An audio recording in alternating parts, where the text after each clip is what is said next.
Indo British advanced pain clinic నొప్పిమాయం surgery దూరం for appointments 9155515563.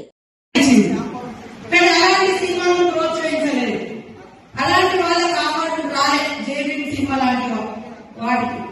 కానీ ఇవాళ పోలీస్ అధికారులు చట్టబద్ధంగా ఉండేటువంటి డ్యూటీలో ఉంటారు.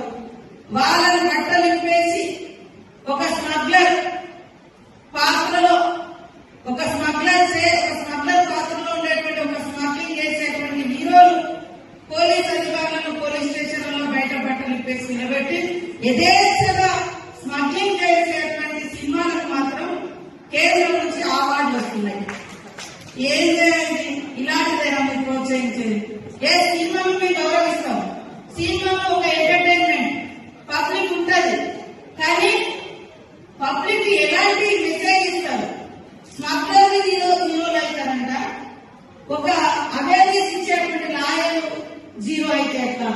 ఒకవేళ అక్కడ స్మగ్లింగ్ జరుగుతున్నప్పుడు దాన్ని కట్టడి చేసేటువంటి పోలీస్ అధికారి జీరో ఎట్లా అవుతాడు? ఇది సమాజం ఆలోచించాలి.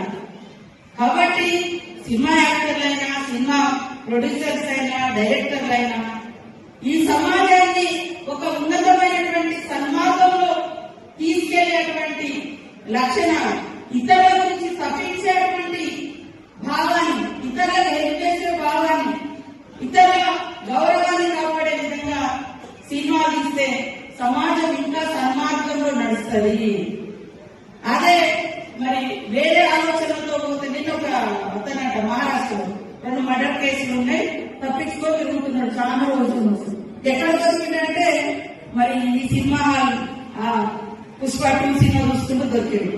అంటే వాళ్ళకు అది ఏ రకమైన ఇంకా నేరాలు వెళ్ళడానికి కూడా ఒక మెసేజ్ పోయేటువంటి అవకాశాలు ఉంటాయి. మేము తప్పు పడతలేము, కానీ చట్టబద్ధంగా ఉండేటువంటి అధికార వ్యవస్థను, రాజ్యాంగం ఇచ్చినటువంటి అధికారిక వ్యవస్థను గౌరవించాలి. అలాంటి మెసేజ్ ఖచ్చితంగా ప్రతి ప్రొడ్యూసర్, యాక్ట్ చేసేటువంటి యాక్టర్లు అది ఫాలో అవ్వాల్సిన అవసరం ఉంది. కాబట్టి ఈ రోజు సమాజం యొక్క ఉన్నతి మనందరి ఉన్నతి, మన పిల్లల భవిష్యత్తే మనందరి భవిష్యత్తు.